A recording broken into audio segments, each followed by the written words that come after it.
Thank you, Hugh. It certainly is a day of grudge games in Doha. The afternoon for long-standing scores to be settled and old rivalries renewed, while Ghana are looking to get their home back on Luis Suarez for his hand of God antics. Here at the Education City Stadium, Portugal have a revenge mission of their own. The scars from suffering a shock group stage exit at the hands of co-host South Korea back in 2002 are still raw.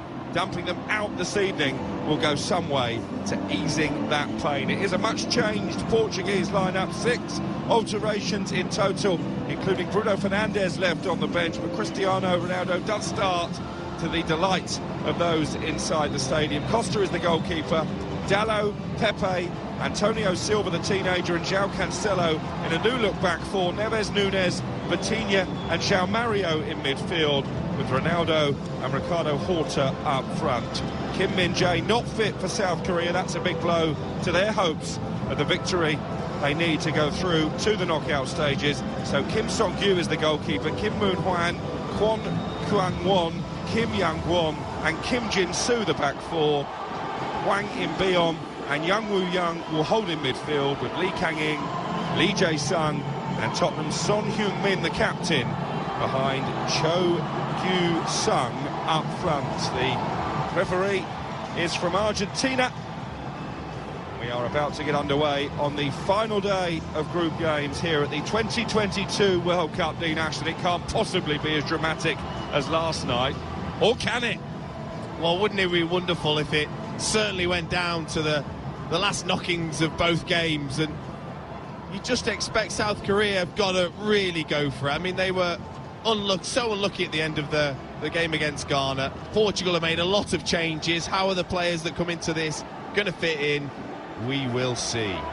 We will indeed. And South Korea will be the team to kick us off, all in red, attacking the goal away to our right. That means Portugal are wearing their change colours, all in white, shooting from right to left. Lots of replica Portuguese jerseys, many of them with the number 7 and the name Ronaldo on the back, all around this Education City Stadium. And we are off and running here on TalkSport. And it's South Korea in possession, deep inside their own half. Remember, Portugal only need a point to secure top spot. South Korea have to win and hope the result in the other game live on TalkSport 2 between Ghana and Uruguay goes their way, or they will be going home. They have a free kick inside the centre circle. Hwang In-beom plays it out to this right-hand side, where Kim Moon-hwan, the former LAFC right-back, takes over. At the moment, Portugal content just to sit and allow South Korea to play the ball around inside their own half. The stadium virtually full to capacity. We had a huge result for Asia last night, with Japan beating Spain, secures top spot in their group and send Germany home. Can South Korea do the same here this evening? It would seem unlikely, but we've learned already in this World Cup, nothing is impossible. And South Korea have made a really positive start. Here's Son, forced wide by the ball into the penalty area, still wearing that protective face mask. The South Korea captain, the Tottenham wide man.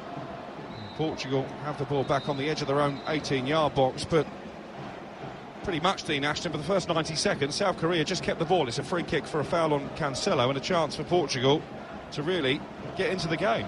Yeah, and we just talked about the fullbacks. They're so high to start with, probably 10 to 15 yards higher than their two centre-backs. And just looking as well, Lee Jae-sung looks like he's playing more on the right-hand side. Lee Kang-in more so in that number 10 role, switching as well with Son already in this game. So maybe a bit more fluidness to that three behind Cho, whereas actually they were very rigid against Ghana. He's had an interesting World Cup, hasn't he, Cho, with that brace against Ghana.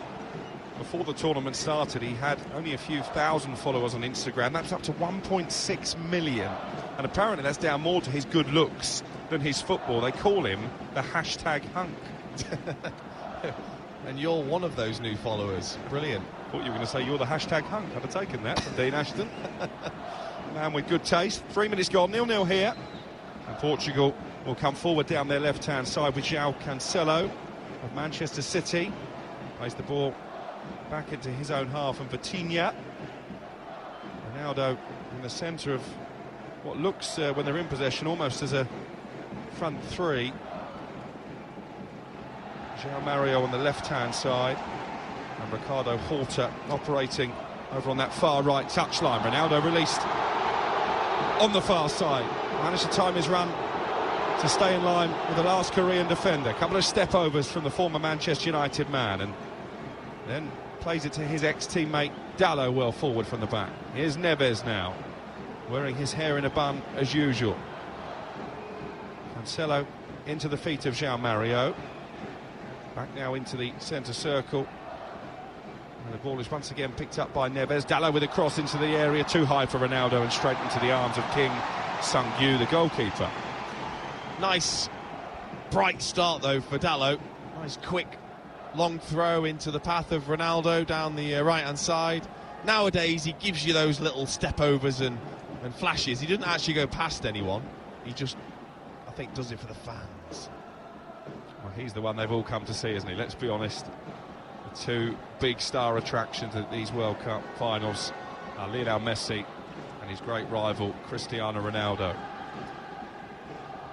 Goalkeeper Kim, making his 70th appearance at international level, brings the ball out from the edge of the penalty area, and it goes long upfield.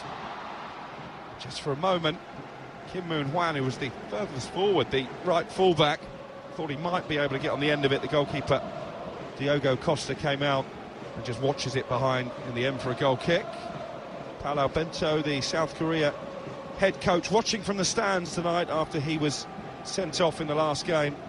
A dramatic defeat against Ghana. He is Portuguese. In fact, his last appearance for Portugal was in that 2002 World Cup defeat against South Korea. South Korea dumping Portugal out in dramatic fashion. Here's Dalot into the penalty area, cuts the ball back, and it's been rifled home. Portugal in front, inside 5 minutes. Ricardo Horta with only his second international goal. Well, South Korea faced a mammoth task to progress beyond the group before the game. That task has just got taller. Great burst by Dalot down the right-hand side, lovely cutback, and an emphatic near-post finish from Horta. It is South Korea 0, Portugal 1. Portugal tightening their grip at the top of this group.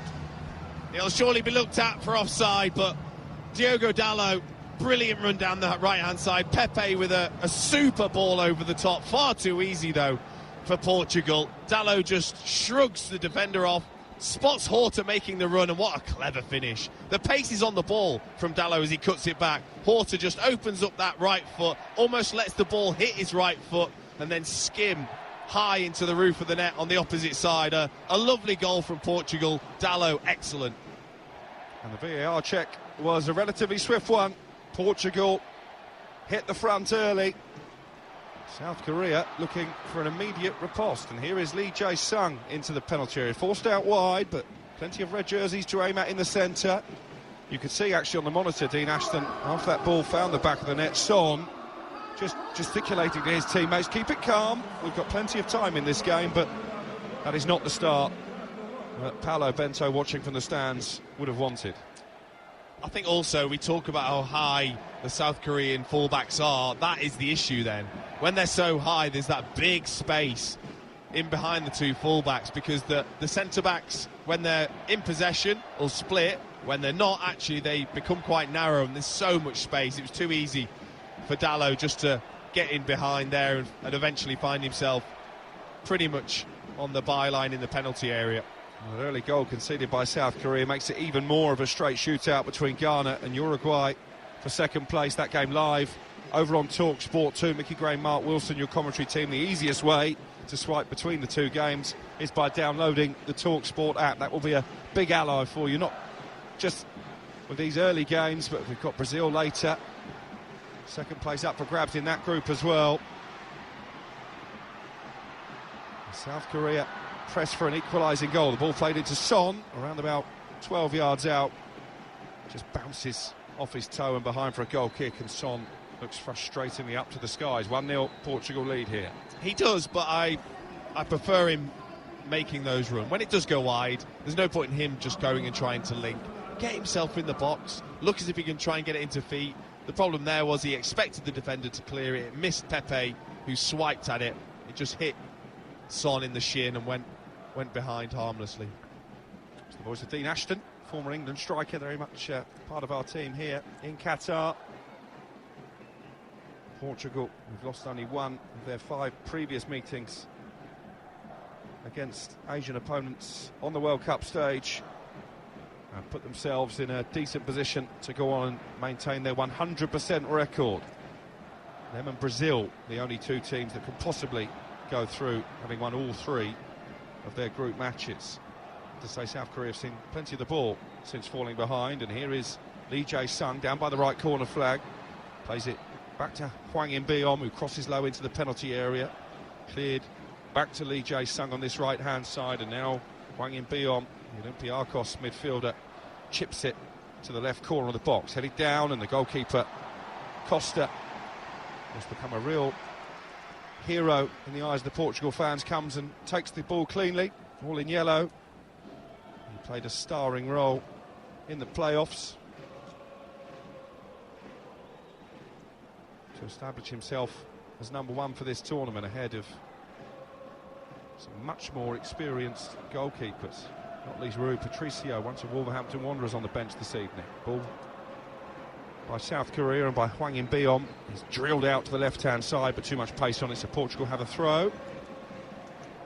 Ricardo Horta, Dean Ashton, maybe not a name that will be too familiar with listeners back in the UK, but he is Braga's record goal scorer, and that's his 2nd goal at international level, the one that separates the 2 teams. Well, I think obviously the way he's played has got him into the squad, which relatively late, you would say, at the age of 28, 27, 28. But what, 27's old now? Yes. Didn't you celebrate a significant birthday on this trip? Not sure you were in a position to call anybody old, to be honest. I don't have to be out there anymore. That's the pleasure of it. I can just watch. And he's taken his chance so early as well. I mean, it must be so fantastic for him.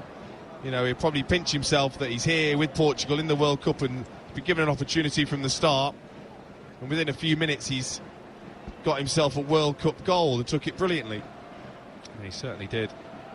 Really good finish after a darting burst towards the near post. Good play by Dalot as well, and to be fair, you did say before the game that you were surprised that he hadn't featured more regularly in this World Cup. You felt he could feel aggrieved by that. He's been in excellent form, Dalot, for Manchester United, really transformed since Erik ten Hag arrived at Old Trafford, and he'll be looking to give Fernando Santos a selection headache ahead of the last 16. At the moment, Portugal play the team who finished 2nd in Brazil's group, and they seem to be a side who are growing as the tournament progresses. It was quite a chaotic opening game, wasn't it, against Ghana, much more controlled in victory against Uruguay last time out. Also, I think because of all the media attention that Ronaldo has brought to this competition surrounding his club decision, I think actually it's maybe meant that they've gone under the radar, Portugal, and they can't be ignored. The way they won the European Championships, in the manner that they played, how difficult they can be to play against. And again, you look at the squad, I mean, it's just absolutely jam-packed with talent. If they do top the group, then that would also keep them on the opposite half of the draw to Brazil. Would keep alive the prospect of a Messi against Ronaldo final. That would be something, wouldn't it? If England aren't going to get there, then yeah, that would be pretty special, I think, for the watching world. 13 minutes gone here. You're listening to Talk Sport live from Qatar. South Korea 0, Portugal 1. Cancelo coming forward down the left for Portugal, but his volley pass was well in front of João Mario. Commentating the last game with Leanne Sanderson, Dean Saunders, she was suggesting that maybe João Cancelo is not quite as effective for Portugal as he is for Manchester City. Is that a fair observation? I'm not too sure. I think obviously it's very different the way that Manchester City play to the way that Portugal play. Portugal sit in a block and don't tend to press the way that City do. They certainly don't keep as much possession as City do also, so it's a slightly different role for him. I think it's probably unfair to compare the two. The styles are so very different. Portugal in possession, well inside their own half, content to slow the game down every time they have the ball. João Mario has peeled across this left-hand side. Coutinho comes into the centre circle. Sounds like there's been a significant moment in the other game in this group. We'll be crossing to Nigel Adley very shortly. At the moment, Portugal just passing around amongst themselves. Pepe, a couple of months shy of his 40th birthday, plays it out to this left-hand side. Cancelo again, well forward on the near touchline. The one thing I would say is I watched this exact pattern last night. You know, Spain were dominant, got an early goal. You thought there's nothing in this game whatsoever. This tournament has taught us anything. It's not to write teams off so early. It's another brilliant raking diagonal ball by Portugal. Cancelo with a chance to cross on his right foot towards the near post. Ronaldo was lurking. It was punched away by Kim under pressure. Kept in play on this near side by Portugal. Now Neves on the edge of the centre circle. Clearly they've spotted, Dean Ashton, as you did, that the fullbacks like to get forward and they're using that long ball upfield to try and get in behind the Korean defence. Let's hear from Nigel Adley. Ghana against Uruguay. 15 minutes played, it's still Ghana 0, Uruguay 0. That goal for Portugal, good news for Ghana at the moment. Luis Suarez has been booed by the Ghana fans every time he touches the ball. He's had the best chance. Fine challenge, though, by Seydou, denied him. Ghana 0, Uruguay 0. Commentary over on TalkSport 2. So at the moment, Ghana in pole position to join Portugal in the knockout stages. Uruguay need to win that game if Luis Suarez is to extend his World Cup swan song. Long ball upfield here by Kim, the South Korean goalkeeper. Cancelo beaten in the air by Cho. Nods it out to this right-hand side, and Lee Jae-sung takes over. Now Shang Woo-young with the diagonal ball out to Son. Son into the penalty area. Can he get a shot away right-footed? He does so, but it's blocked by Dalot. Loops up kindly for Young. Young with room to turn. 20 yards outside the Portugal area. Son's made a dart beyond the Portuguese back line. Dalot comes across and concedes a corner. I think Pepe is suggesting, Dean Ashton, that Son may well have been offside. Possibly. It was a decent darting run. It was actually Antonio Silva who was playing him onside, but too often Son, I think, looks to come inside on his right foot, and defenders keep reading that. He needs to start going down the left a little bit more, faking as if he's going to take that shot with his right foot and pulling it towards the left. Corner from the far touchline, played short to the edge of the penalty area. Plenty of red shirts waiting in the centre. It's not a bad ball in. Cho with a header. Goalkeeper scrambles it away. It's been turned in on the rebound, but the flag immediately goes up on this near side. It was an excellent one-handed save from Costa to claw away the header by Cho. And as the ball does find the back of the net, the South Korean celebrations cut short. Brilliant ball in from Son. Excellent header at the near post. That goal would have stood but for the intervention of the goalkeeper. But I think it's clear to see that Kim Jin-soo, Dean, was offside as he tucked in the rebound. He was. I mean, the delivery was absolutely brilliant from Son. No one went out to him for the short corner. He then received the ball back and he really put the pace on the delivery. Cho with a beautifully flicked header and a great save. And I think if Young Woo-young had have put that straight in, the rebound, I think it'd have counted because he was onside. And in the end, Kim Ji-soo was definitely offside for the second touch. But a fantastic delivery from Son. Reminded you can hear live commentary of that game, Ghana against Uruguay, on TalkSport 2. 0-0 there, here at the Education City Stadium, this vast bowl-like arena, three-tiered. We've played 18 minutes, it's South Korea 0, Portugal 1. Ricardo Horta with his first World Cup goal, breaking the deadlock But I think South Korea, Dean, have responded quite well to falling behind. I mean, I think probably the way they came back against Ghana, it gives you that confidence, doesn't it, that you can do it, and that was 2 goals. So they're not going to stop doing what they have done in this tournament, and they will just keep switching it. Honestly, the fullbacks are just so incredible in the way that they just get up and down and back and forth, and will get into the box as well when the ball's on the opposite side. Let's get back to Nigel Adderley. He's watching Ghana against Uruguay. Nigel, have we had the breakthrough? It's 0-0, but Ghana have a penalty, and Uruguay are furious. Jordan Ayew with a shot which was parried by Roche. Mohamed Kudus tried to clip the ball over the goalkeeper, who was on the ground. He was caught by Roche. There was a lengthy VAR check.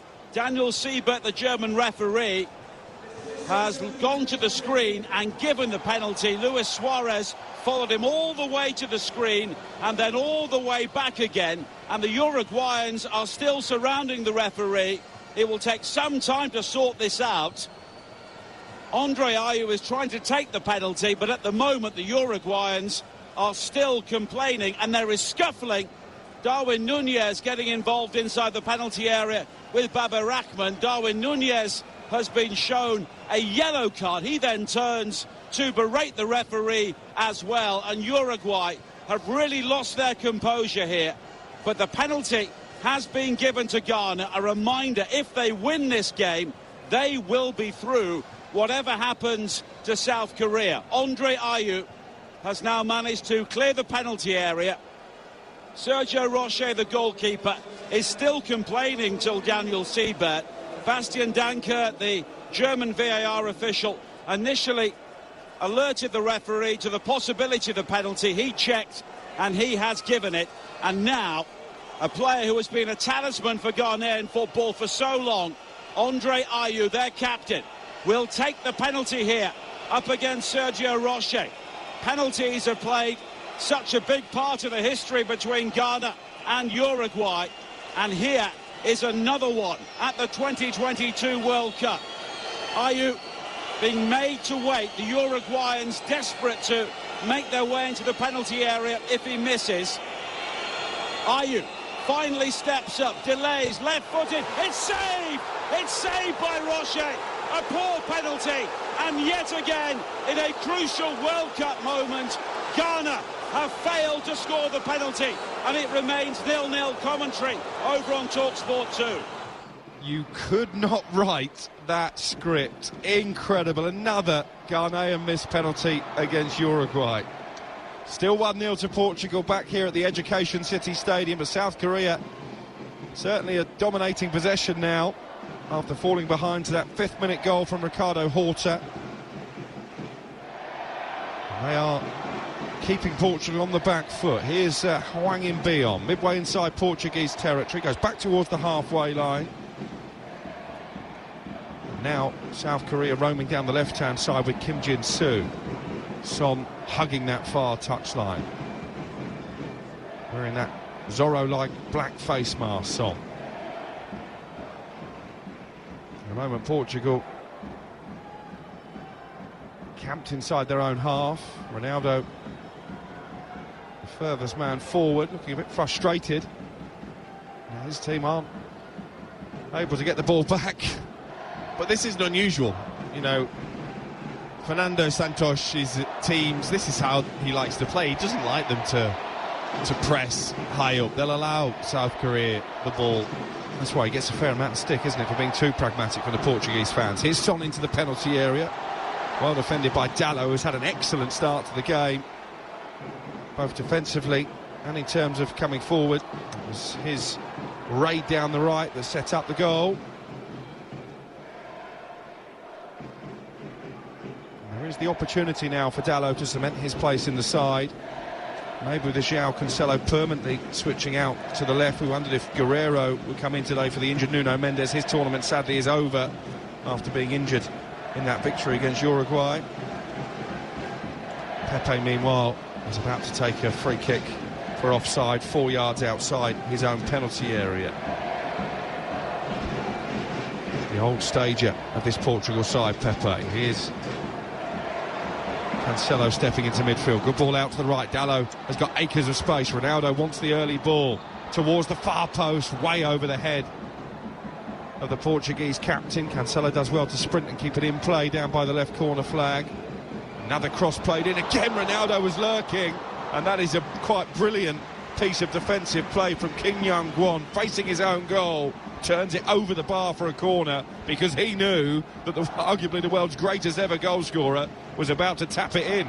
And again, just an example that Portugal, when they get it wide, all they're looking for is Ronaldo. Dalot did it on the opposite side. It eventually got recycled out from Cancelo, and then when the ball was played in again, looking for Ronaldo, Kim Young-gwon did brilliantly to just steer that away because Ronaldo was there, ready just to tap in. 8 goals for Ronaldo at World Cup finals, one shy of Eusebio's Portuguese record of 9. All of Eusebio's were scored at the same tournament, Dean, back in '66. Yeah, he was a bit special, wasn't he? Portugal in possession now with Antonio Silva, the 19-year-old, making only his second senior international appearance, alongside Pepe. So two players at vastly different stages of their career. Antonio Silva a year ago was playing for Benfica's B team. It has been a rapid rise. So a big night for him here in Doha, the Education City Stadium, live on TalkSport. South Korea 0, Portugal 1, 0-0. In the other game, live on TalkSport 2, Ghana missing a penalty, as you heard from Nigel Adley, against Uruguay. At the moment, it will still be Ghana going through. A lot of football to be played, though. Long throw in down the right-hand side for South Korea. Kim Moon-hwan towards the penalty area, where it's collected by the bold-headed Pepe.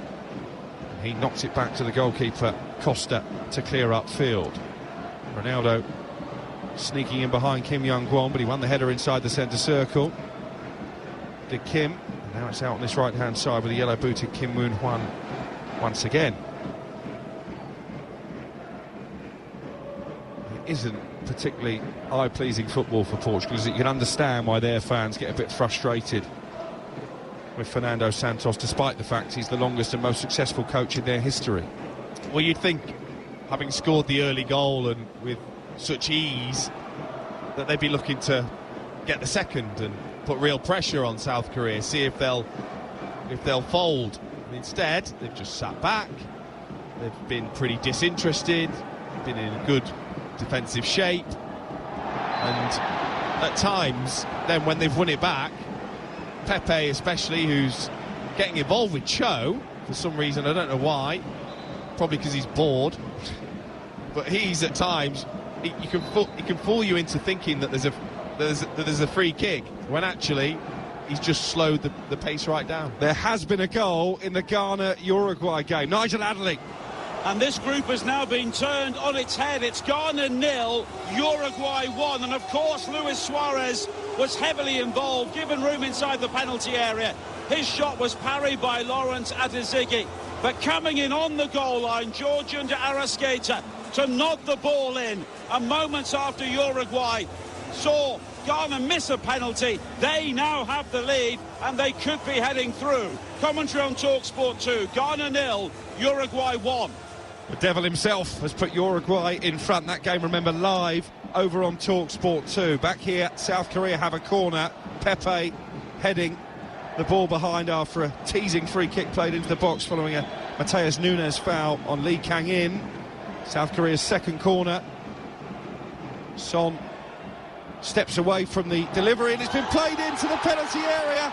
And from 6 yards out, Kim Young-gwon has got South Korea back on level terms, and their hopes of a place in the last 16 are revived. Ronaldo looks forlorn and frustrated, but South Korea have their equalising goal.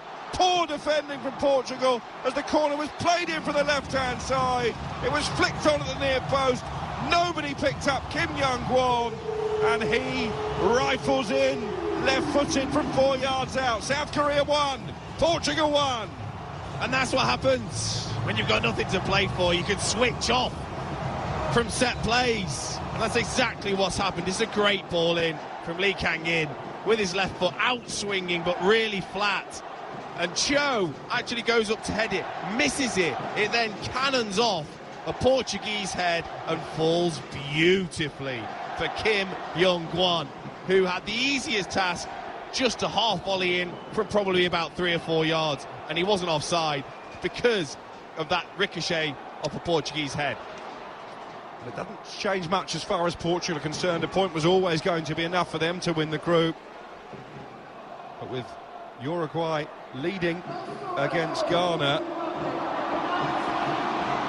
if South Korea could get their noses in front here, that might be enough to take them through. What they don't want is an emphatic Uruguayan victory, South Korea. But it's all going to change several times over the course of the evening. 29 played here. South Korea 1, Portugal 1. Ricardo Horta with the early goal to put Portugal in front. Kim Young-Kwan, a vastly experienced centre-back of almost 100 international appearances, has his 7th goal for his country. And it could just be the biggest one yet if it gives South Korea the platform to go on and claim the points. And you have to say, they deserve to be level. Well, they do. They're the ones that are pressing this game forwards. Portugal are pretty disinterested, I've got to say. And actually, you know, if it wasn't Kim Young-Kwan who scored, there was 2 or 3 others right there. No one else had reacted in a Portuguese white shirt.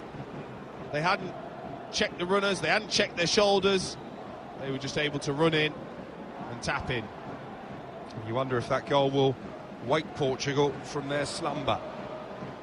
Ronaldo was absolutely furious with his teammates, wasn't he, for conceding that goal. Big conflab between him and Pepe, trying to work out exactly what had gone on. Here is Ronaldo. Is he onside? He's 1-on-1 with the goalkeeper, and it's a brilliant save by Kim. Spreads himself. The flag was up.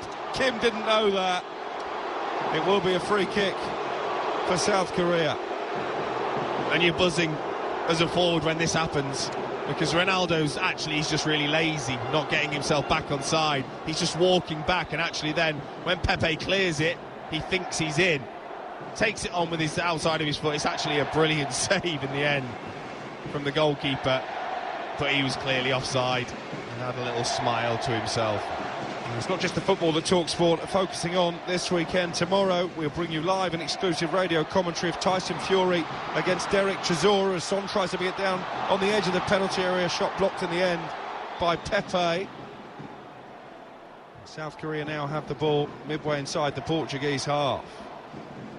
Certainly a lot of Korean supporters inside the stadium, judging by the decibel levels every time they come forward. That Tyson Fury, Derek Chisora boxing clash, the trilogy for the WBC World Heavyweight title, will be available on air via your smart speaker. You download the TalkSport app for free as well. You've got Argentina in action tomorrow. You can start your day with Messi here in Doha and end it with Tyson Fury. What a Saturday in store. What a winter spectacle of sport on TalkSport. Love it. 1-1 here. And this game is fascinatingly poised. The group is fascinatingly poised because there's been more drama in the Ghana-Uruguay game. Nigel Adderley. And it's Ghana 0, Uruguay 2, and it's the same combination which produced the opening goal. Luis Suarez helping the ball into the penalty area, and Georgian Arrascaeta, the Flamengo midfielder, volleying the ball under the body of Lawrence Atizigi. It has all gone wrong for Ghana. They missed the penalty, and Uruguay have scored 2 goals in 6 minutes, and they are heading through at the moment. Commentary on TalkSport 2. Ghana 0, Uruguay 2. And that could just end the dream of 3 African teams making it through to the last 16 for the first time in World Cup history. It's not good news for South Korea either, because the goal difference swing. The ball is launched forward towards Ronaldo. Good goalkeeping by Kim, good starting position, and took the ball cleanly under pressure for Ronaldo just inside the box. Well, at every opportunity, Ronaldo's looking to get in behind because of that relatively high line that South Korea are playing, which allows then their fullbacks to get nice and high and become almost wing backs. There is that space in behind for Ronaldo if he times his run perfectly. had too much service so far though, Ronaldo, as South Korea decide to go long, looking for Son. Well defended by Cancelo, and he chips the ball down this left-hand side. Looking for João Mario, he's frustrated because the pass was far too heavy. They have just looked a bit agitated, these Portuguese players, certainly since conceding. One or two of them exchanging crossed words. Throw-in taken quickly, Son flicks it on and immediately slaloms away from one challenge and a second. Son, good run that from the Tottenham man, but in the end passes it straight back to Horta, the Portuguese goal scorer. We're yet to really see Son grab this World Cup by the horns, aren't we? Well, let's not forget, he's been in really poor form, hasn't he, for Tottenham? It's not as if before that eye injury, he was in scintillating form, because he wasn't. He'd been really, really poor at the start of the Premier League season. And I think that's just followed on into this competition, alongside having to wear that mask also. He's bidding to match Park Ji-sung, who we heard from in the build-up here on TalkSport, by becoming only the second South Korean to score at 3 different World Cup finals. And ball forward by Costa, the Portugal goalkeeper, and it's collected on the edge of the area, collected quite brilliantly as well by Diego Dalot, of all people, 10 yards outside the box, wonderfully plucked from the sky, and he shoots for goal from a long way out, and it's turned behind by the goalkeeper for a corner. It was a brilliant arcing run from Diogo Dalot.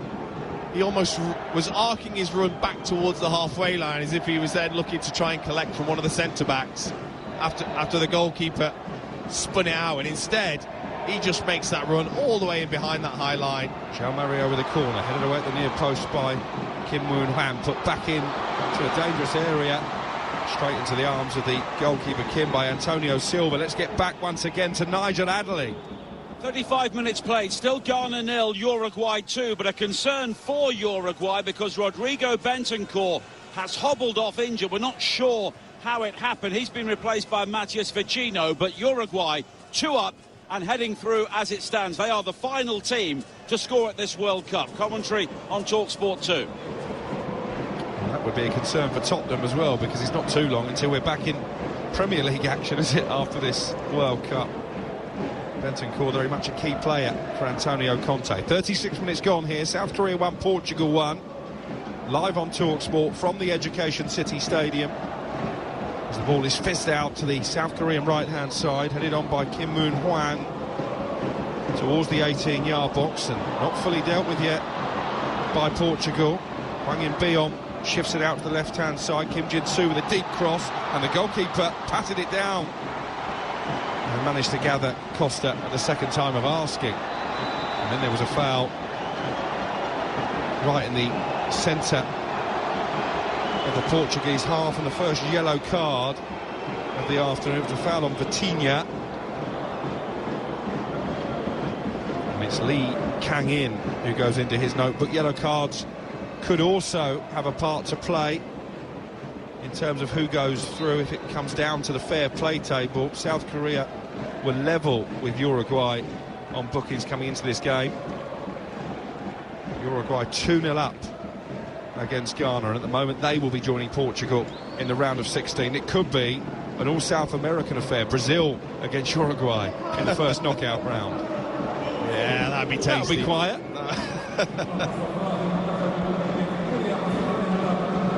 Here comes Dalot down the right-hand side, arguably Portugal's best player so far, and he's found Horta at the near post. It's been laid off to Ronaldo. Shot charged down on the corner of the 6-yard box. Ronaldo who'd just drifted out wide. Good play again by Dalot. Horta held it up well, but easily defended in the end. He's been outstanding. Dalot really has. Looks really physically strong in terms of his running against Kim Jin-soo. Just brushed past him again. Lovely ball in once again to Ricardo Horta. Laid it off nicely for Ronaldo. I thought he maybe could have faked as if he was going to take that strike and maybe then just cut inside, because it was so obvious what he was going to do that the defender just stood right in the way. Lovely touch. Yeah, lovely flick there by Ronaldo on the edge of the area, looking to release Horta again. just slightly too far in front of the Portugal goal scorer, who's then bundled over Kim Jin-soo, and it will be a free kick inside the 18-yard box. 1-1 the score. Portugal have won 6 of their last 8 games in all competitions, lost only 1 of their last 14 World Cup group matches. They took the early lead through Horta with just 5 minutes played, but that goal cancelled out on 28. Kim Young-gwon rifling home after some slack Portuguese defending from a corner. It's been a good game, Dean Ashton. Yeah, I mean, that was lovely interplay there. Vitinha just letting the ball run through his legs to Ronaldo. Beautiful little touch back to Ronaldo again, and then he was just slightly heavy with the touch in towards Horta. But he's looked sharp, Ronaldo, when he has been involved. I'd say the same about Messi. I think both of them look pretty sharp. I think naturally they build themselves up and want to be absolutely ready for this competition. Yeah, they both want to be the poster boy, don't they, of this World Cup. Their images adorning the big skyscrapers in and around Doha. And Gareth Bale's image is stood up as well. Lasted longer at this World Cup than he did. Not the only veteran player to disappoint, in fairness. South Korea come forward again with Cho down the right-hand side. The door quickly closed by Cancelo, out for a South Korean throw. 5 minutes of the first half to play. 1-1. This game on a knife edge. A reminder, Uruguay leading Ghana by 2-0 at the moment. Luis Suarez and co will be taking second place. Portugal top of the group on 7 points. Assuming they avoid defeat today, they can't be overhauled for top spot. Kim with a throw down the right-hand side. Paulo Bento, I think he'd be pleased, you know, with his team's first half performance. I think they've shown enough that they can win this game. Obviously now it's still going to depend on Uruguay, and at the moment how many goals they score and how many goals South Korea can score if they do beat Portugal. Neves giving the ball away on the edge of his own area. Son flicks it up, gets the shot away left-footed from 22 yards, but straight down the throat of Costa. Excellent technique to create the opportunity, but lacked the conviction really to seriously trouble Diogo Costa.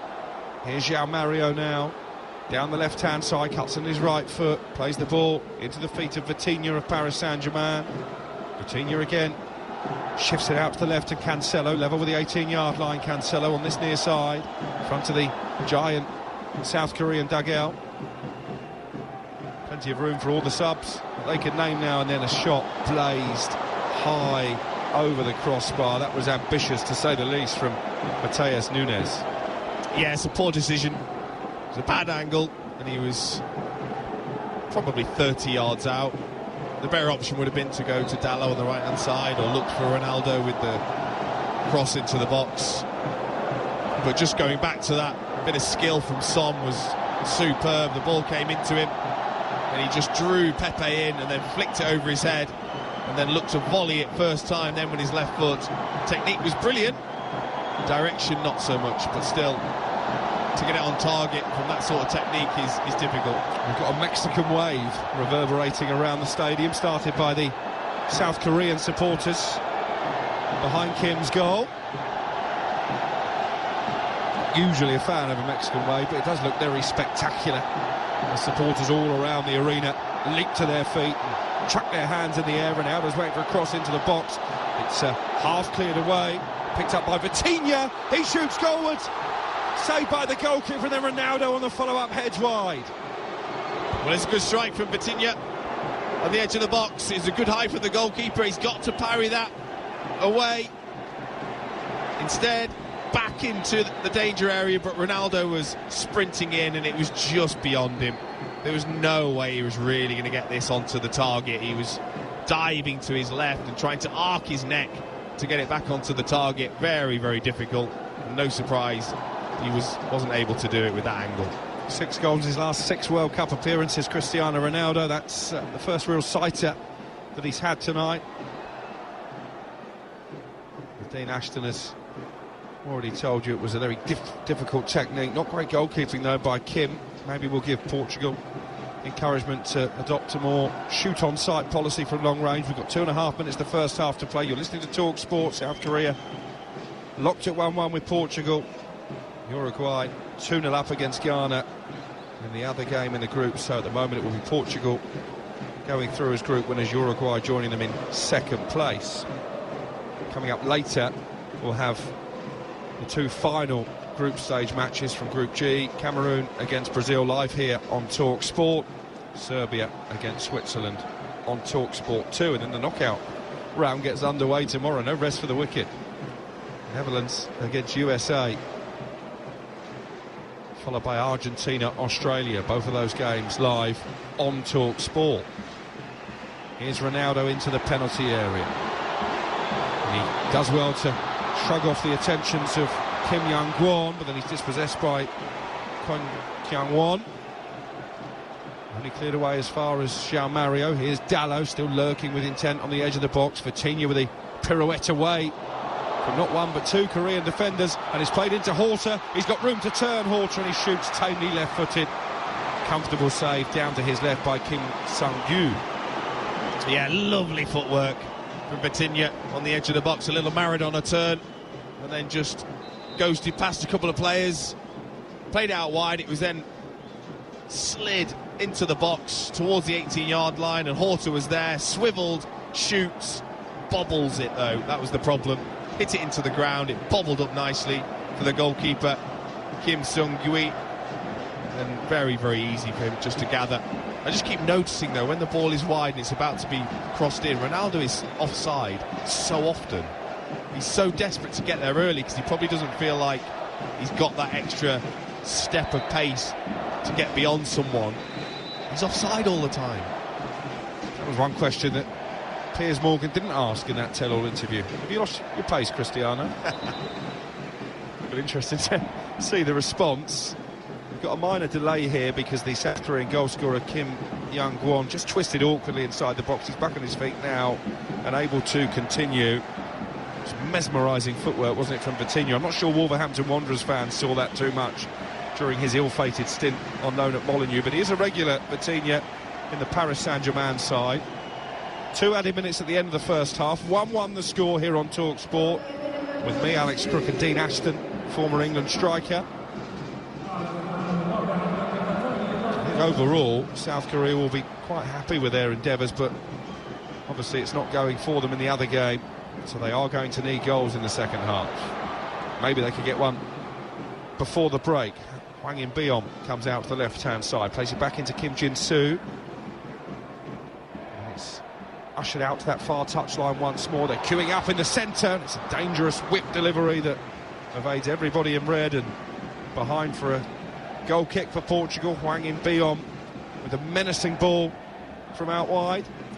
It was, but as so often with South Korea, it was the opposite fullback, Kim Moon-hwan, who was trying to come in on the other side. Just couldn't quite get on the end of it after Cho had strained every neck muscle to try and get on the end of it himself. Into the final added minute at the end of the first half we go. One last attack for Portugal. It's long upfield by Costa. Here's Ronaldo trying to power his way into the penalty area. Stopped in his tracks, and then the shot from Horta deflected behind for a corner. And there will just about be enough time to take it. Again, that's where you just see the Ronaldo of a couple of years ago. Doesn't get stopped on the edge of the box. He bursts past the defence and he gets a shot away. Time catches up with us all, it seems. João Mario with a corner from the right-hand side. Goes all the way across the 18-yard box. Neves keeps Portugal on the attack, and then it's dinked into the box. Controlled by Horta, who looked to be in an offside position, but the flag stays down. As he cut the cross back, it was cleared away by Kim Young-gwon. South Korea having to defend here to keep the 1-1 scoreline intact in stoppage time at the end of the first half. And in fact, that is the final action as the referee blows his whistle for the break. Portugal making a rapid start. Ricardo Horta with only his second international goal, his first at the World Cup, breaking the deadlock with 5 minutes on the clock. But South Korea back on terms. Kim Young-gwon firing home after the Portuguese defence had failed to deal with a corner. I think overall South Korea will be the happier of the two sides. Ronaldo has cut quite a frustrated figure, leading the line up front for Portugal. His wait for that record-equalling World Cup goal goes on. At the moment, Portugal clinging on for top spot. South Korea will be going home. Half-time here, it's South Korea 1, Portugal 1. And no changes from either coach, as Portugal all in white, shooting from left to right in the second half. Get us restarted. South Korea all in red, attacking the goal away to our left. That's the end of the ground where their noisy supporters are gathered. And a reminder, one goal in this second half could be enough to send Portugal through, South Korea through in second place. We'll keep you updated, courtesy of Nigel Adderley, with the game over on TalkSport 2 between Ghana and Uruguay. Portugal coming forward down their left-hand side.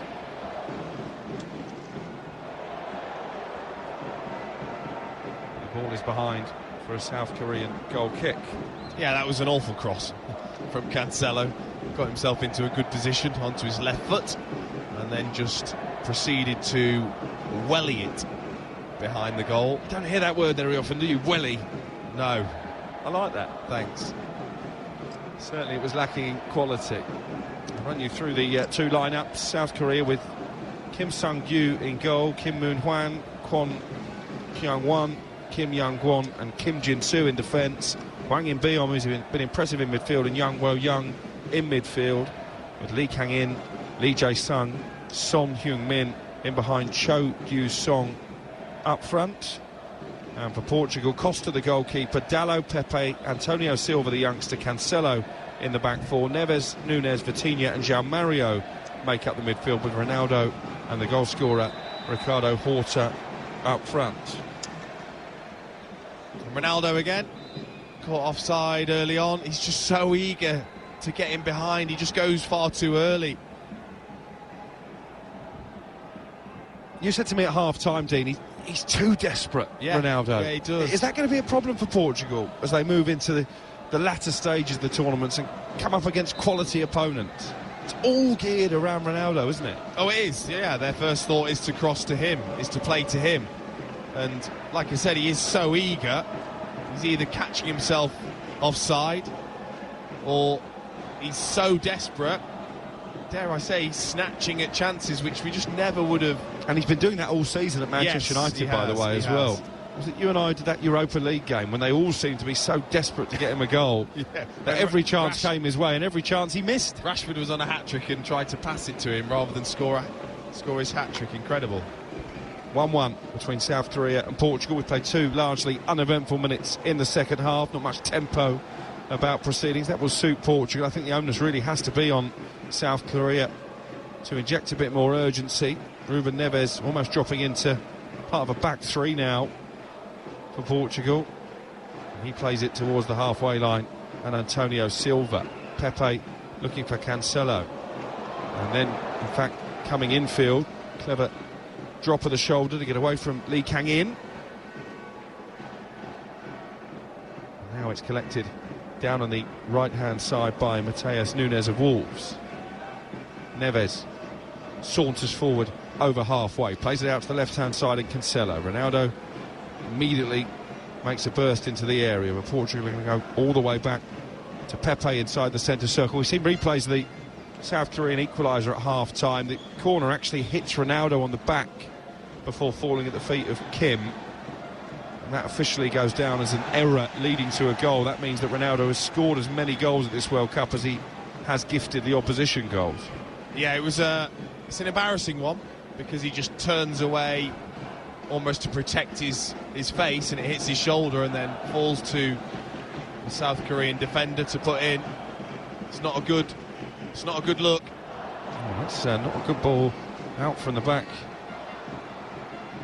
by Kim. Immediately seized upon on the edge of the area by Vitinha. Cross towards Ronaldo. Again, he made that dart to the near post, but again, South Korea get it clear. Only as far as Vitinha, though. 10 yards outside the area. Good spell this for Portugal.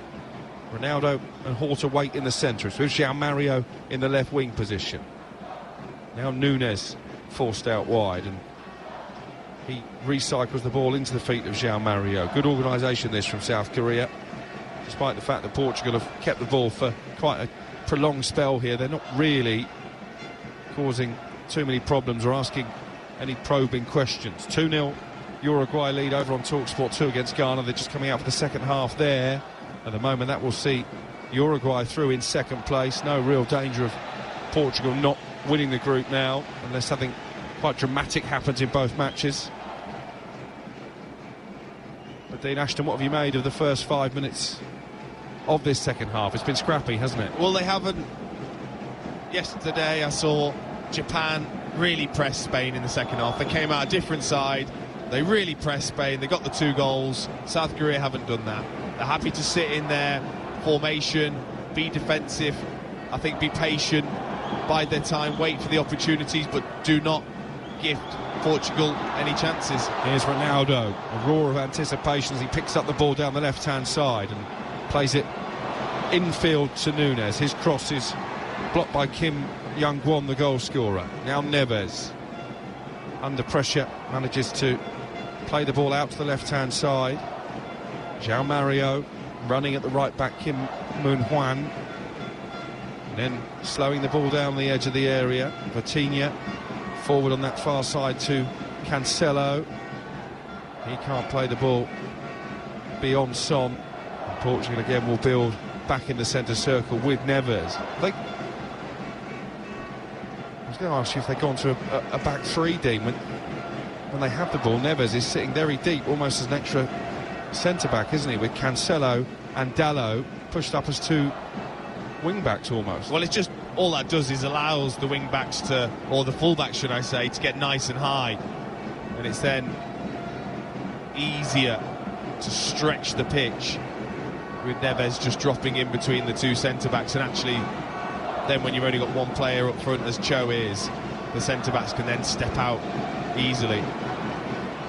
Here's Vitinha, chipped in towards Cristiano Ronaldo, left foot volley, tamely into the arms of Kim. The flag has gone up belatedly, but that just really emphasises the point that you've been making, Dean, that when opportunities do come Ronaldo's way, and I'm not entirely convinced he was offside, he snatches at them and quite often doesn't make the most of it, and he certainly didn't there. No, it's not. I think VAR would have had a look at that. They would. It was very, very close, but that is a difficult chance when it's coming over your say your left shoulder and you're then trying to half volley it with your left foot. That isn't an easy skill.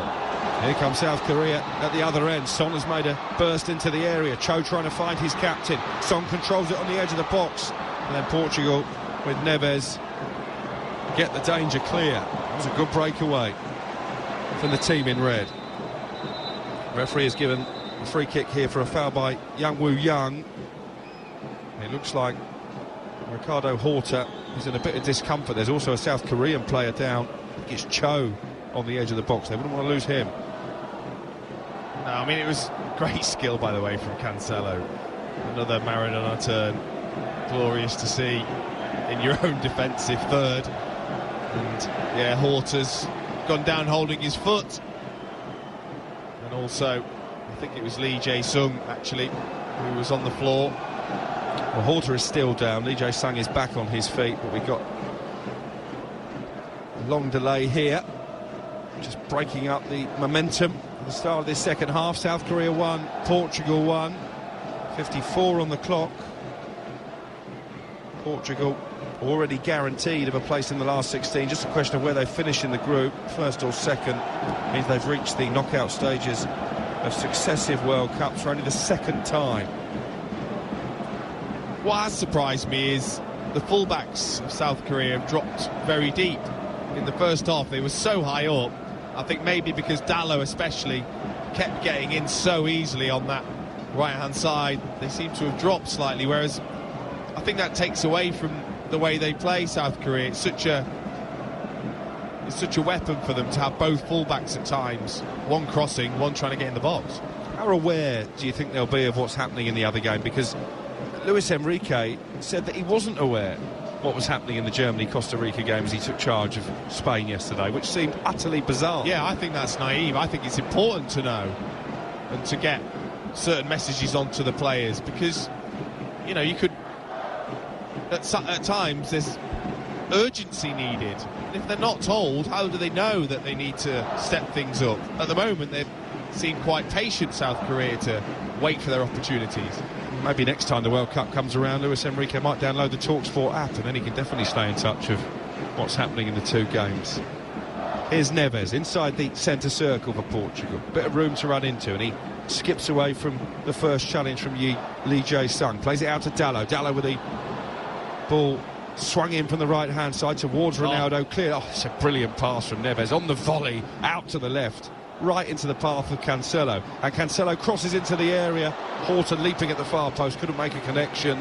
Still they come forward here, Portugal, with Dalot of Manchester United. His ball into the area is picked up by the fullback Kim Ji-soo, and now South Korea, roared on by their raucous fans, away to our left, will come forward. Cho looking for Son, clever ball, Son into the penalty area, right-footed shot. Really good piece of defending by the youngster Silva.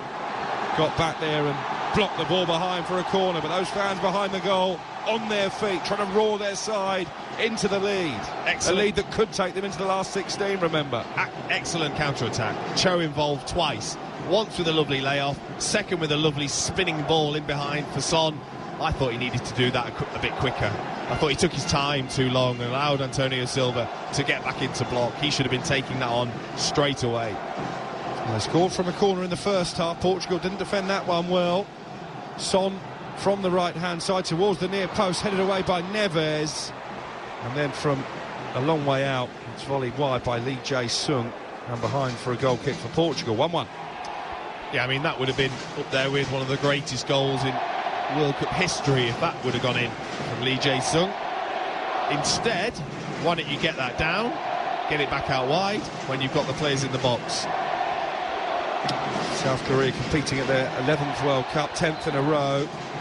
Failed to get beyond the group stage in each of the last two, but it's still there for them. With fully 34 minutes to play. Remember, if they do take the lead and it stays the same over on TalkSport 2, where Uruguay lead Ghana by 2-0, that would be enough to send South Korea into the last 16. They've got a free kick well inside the Portugal half down below us here at the magnificent Education City Stadium. We had a wonderful light show at half-time. That's not a bad delivery, you know. Cho sneaking in at the far post, couldn't get on the end of it. Really venomous ball into the area by Lee Kang-in, and I think they're disappointed, South Korea, not to make more of it. His delivery's been absolutely superb, Lee Kang-in, and it was Cho coming in at the back post again, thinking that the defender was going to head it.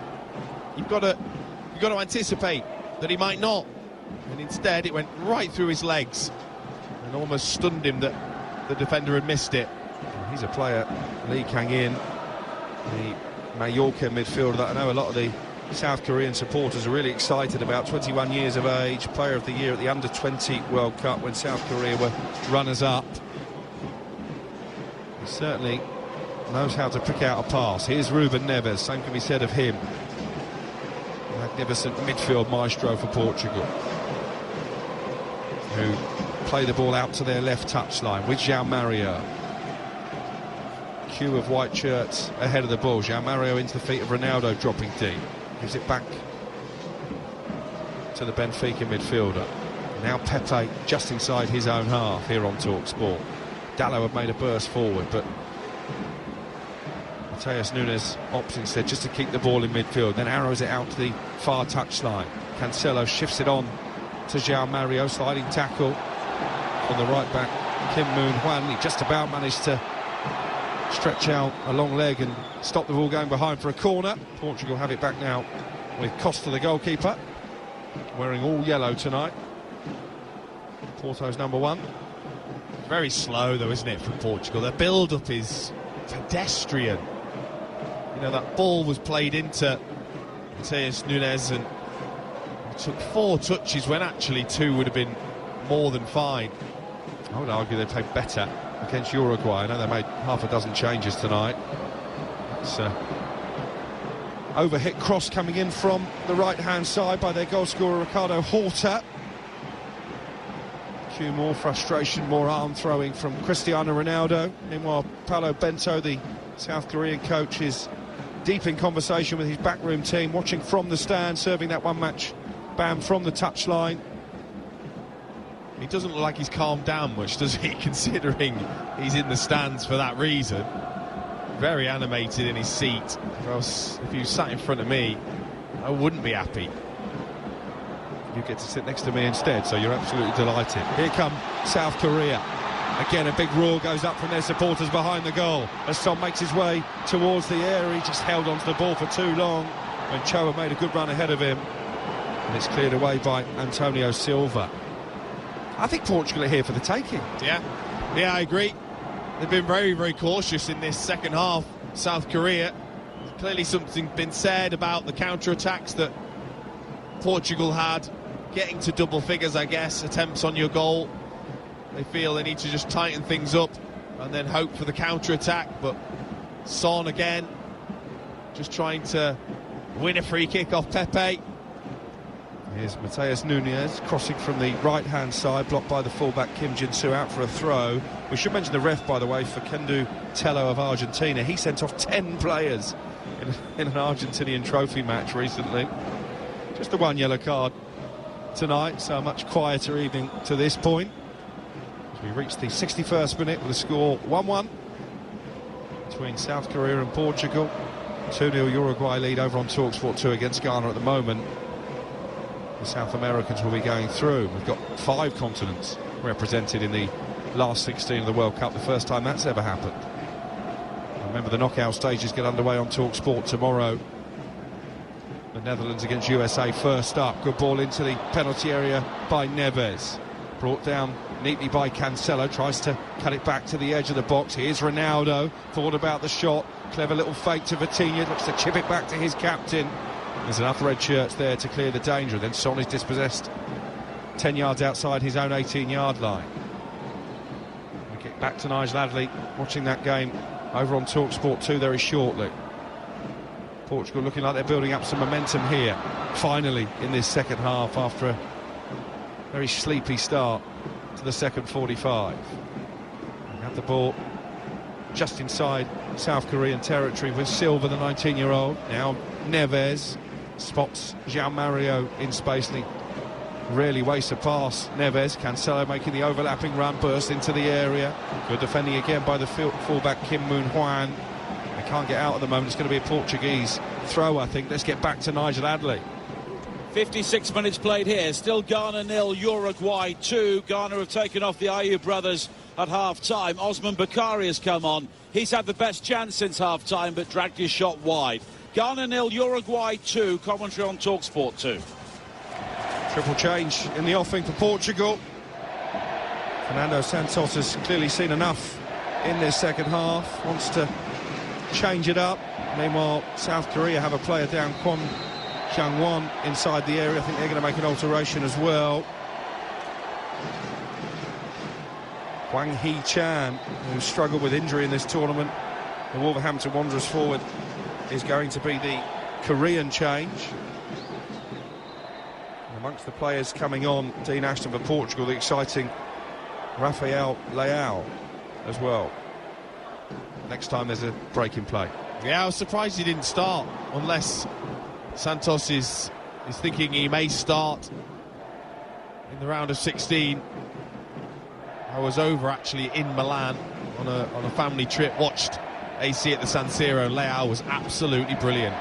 Ronaldo lays the ball out to the left-hand side. Cancelo with a chance to cross. Ronaldo made the run into the area, but it's high towards the far post. Hits the back of Nunes, and he's brought down midway inside the Korean half by Dalot.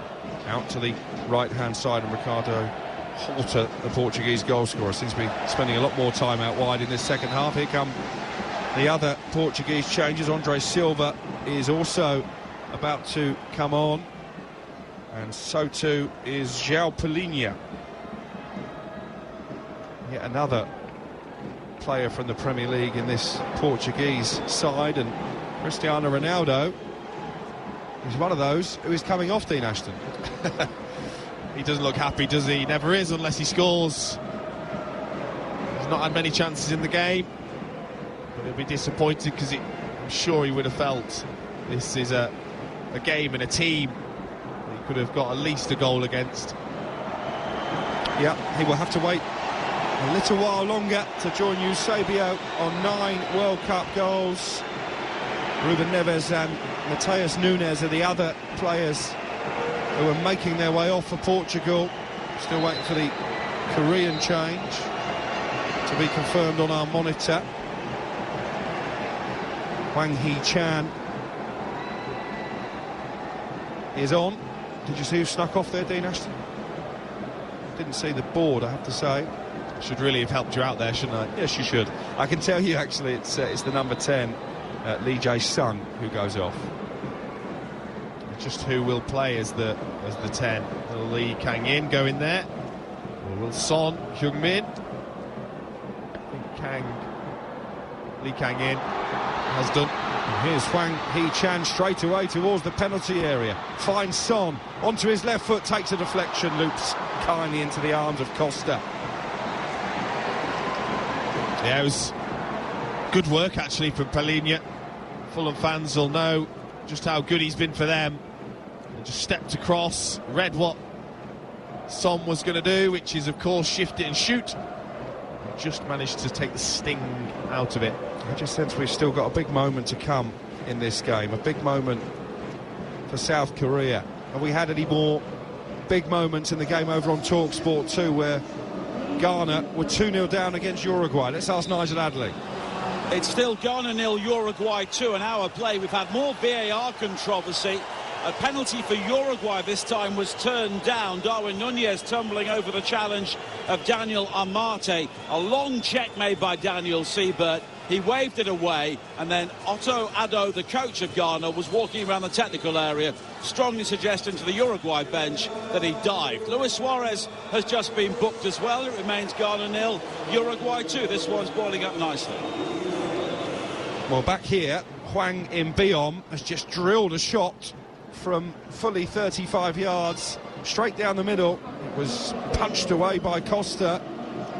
They are starting to have a few moments on the edge of the penalty area that are causing Portugal concern, South Korea. Here's Dalot into João Palhinha of Fulham, the man who's just come on, the very combative midfielder.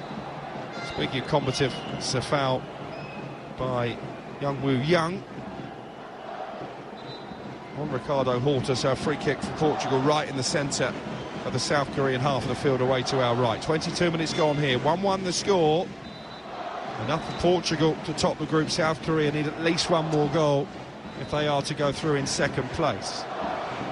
Well, I think what's interesting now is where do they look now, the Portuguese players, when they get the ball with no Ronaldo? João Mario trying to answer that question, plays the free kick to the edge of the 6-yard box. It's behind. It's behind, well, it would have been a corner, but the offside flag was up, so it's going to be a free kick for South Korea. That wasn't a bad ball in from João Mario, but Pepe clearly had strayed beyond the line of red-shirted defenders.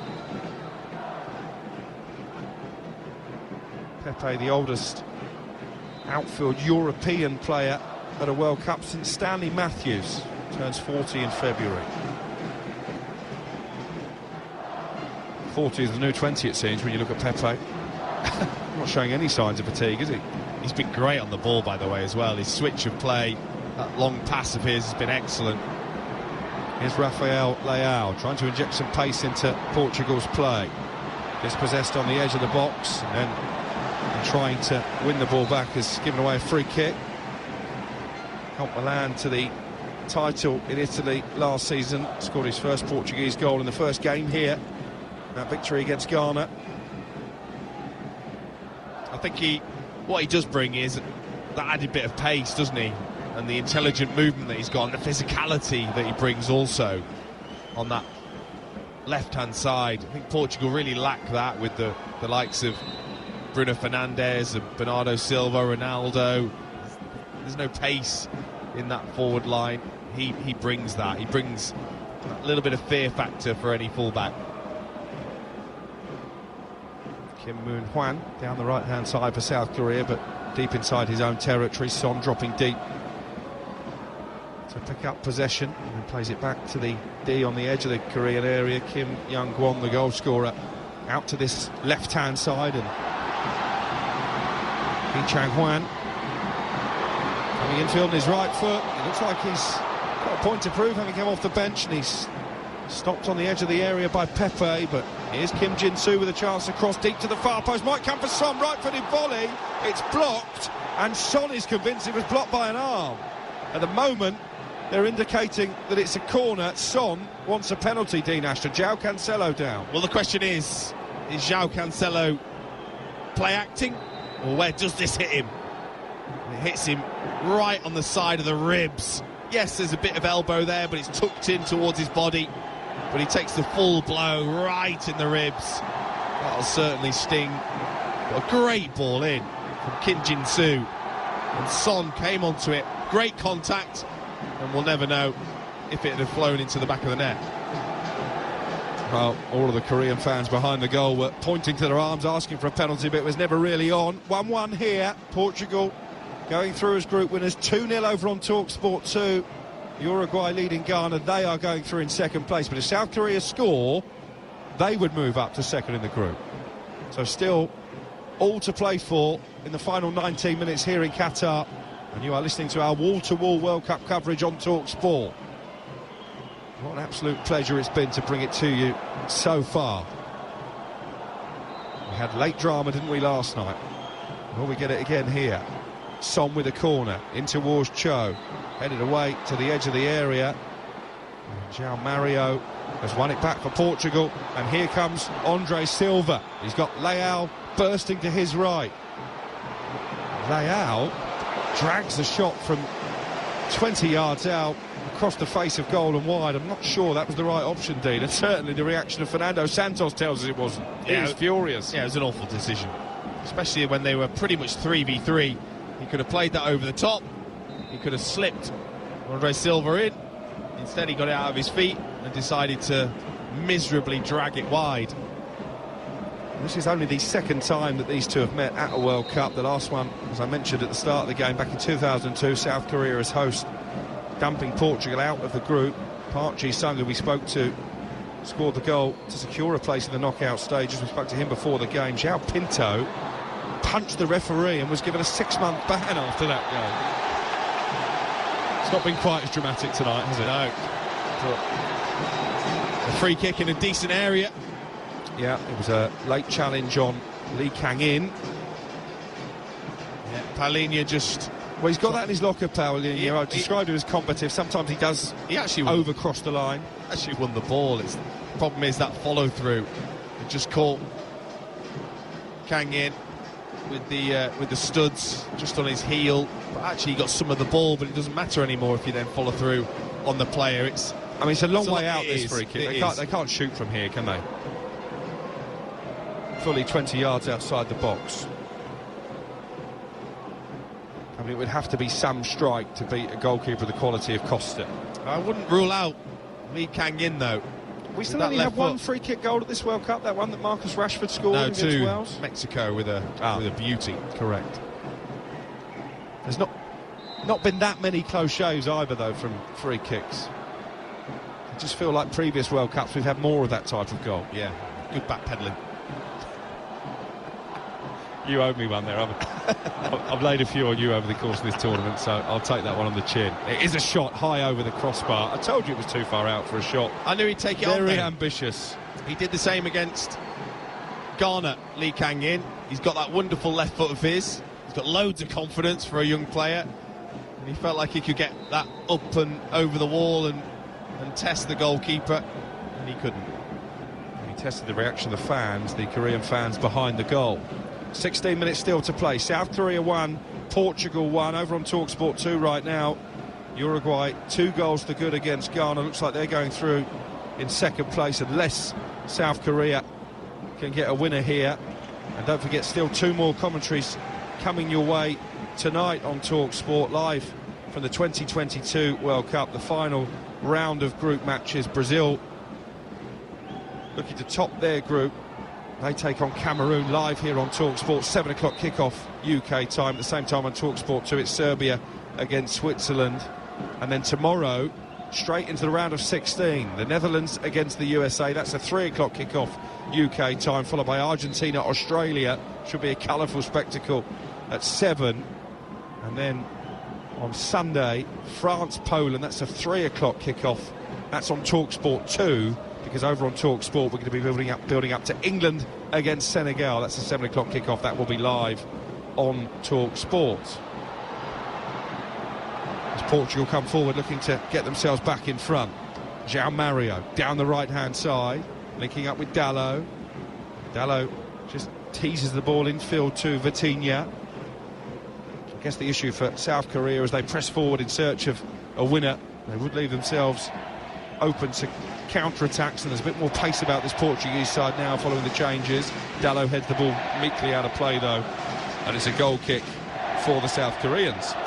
But you know you've got to win the game, so at some point, and we're getting into the period of the game where urgency and desperation have to come into play. I think that's probably why Hwang Hee-chan is there. He can probably go and join Cho Gyu-sung up there. 44,097 the confirmed attendance, which incidentally is the exact attendance figure that was given for the first game here when Denmark played Tunisia. Make of that what you will. It does look pretty full, I have to say.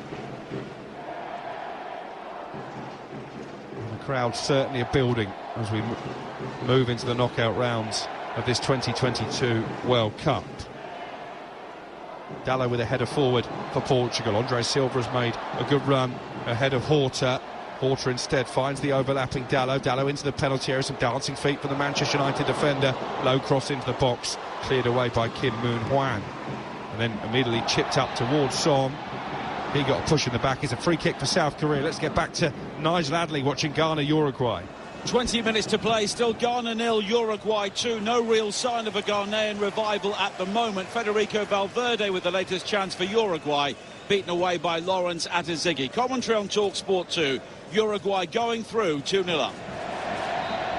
South Korea 1, Portugal 1 here at the Education City Stadium. Free kick deep inside their own half for South Korea. Good noise level now around this bowl arena.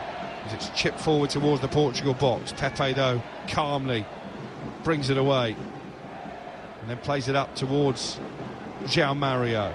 Andre Silva with a little ball in field. He's got it back from Vitinha. Rafael Leao waits in the box. Here is Andre Silva. Can he make his way into a shooting position? No, he's shown too much of that to the goalkeeper Kim, who comes out and collapses on top of the ball. It's definitely a feature of this Portugal side is when there's the opportunity to get the head up and play something really early, they don't tend to do it. They tend to then have a touch, try and take it on themselves, as I think it's the goal scorer, Kim Young-kwan, has gone down again. He went down a couple of times in the first half, didn't he? And he is going to need some treatment here with 12 minutes plus stoppage time to play. Well, I mean, we asked the question, would we have the drama again? It's set, isn't it? If South Korea score and nothing changes in the other game, you know, they're through. It's incredible, really. Incidentally, Portugal, by virtue of that early goal from Ricardo Horta, cancelled out by the man who's down being treated, Kim Young-kwan, have now scored in each of their last 9 World Cup matches. That is a national record. This game has not been anywhere near as one-sided as when they played Korea. The 2010 World Cup, and beat them by 7-0. We haven't had too many of those one-sided games this group stage. Spain obviously hit Costa Rica for 7, England put 6 past Iran, but most of the matches have been reasonably tight. Yeah, they have. More changes afoot for South Korea. Cho Yamin, I think, is going to have to come on and replace Kim Young-kwan. So his afternoon, his World Cup could be over. They're going to bring on another forward as well in Hwang Wei-jo. Son Young-ho is also coming on in midfield.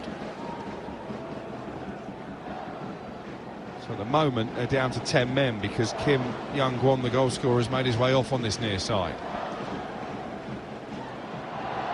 As the ball goes out for a Portuguese throw just inside their own half over on the left touchline. The changes will now be made. Or will they? And again, this is not the first time this has happened at this World Cup. The officials not quite on their toes, and South Korea bench very frustrated, Dean Ashton, because they're still playing with 10 men as the game restarts. Well, and also they have 3 or 4 of the number boards as well. Pepe clears the ball away for Portugal from the heart of that 4-man back line. Vitinha looking to slide it forward to Andre Silva. He's in the penalty area here, Silva, but he's been forced out wide. Lovely turn to keep possession and bamboozle Kim Moon Hwan, the fullback. Then the cross comes in, headed away by Kwon Kyung-won. And then driven in from miles out by Zhao Polinya. Hits a South Korean player on the edge of the box, and Wang Hee-chan will try and come forward. Sliding challenge by Dalot. Ball is out for a throw, and now these changes will be made. I think there are a couple on the Portuguese side as well, just to confuse the commentator. Lee Kang-in is off. First of the Korean changes.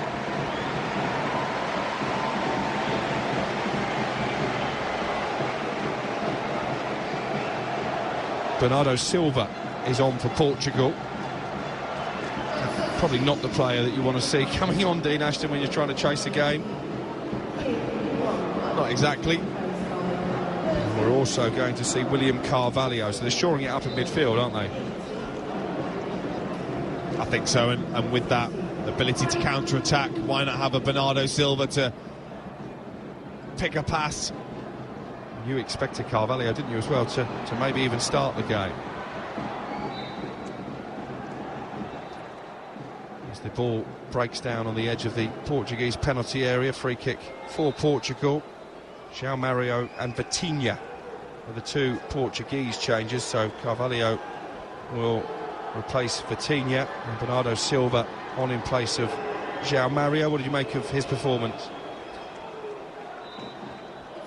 Average. You know, I think there was no urgency, was there? They didn't put in a performance that I thought, oh, yeah, they've really given the manager a headache. It's almost like they know they're not going to start the next game, which can be difficult sometimes as a player.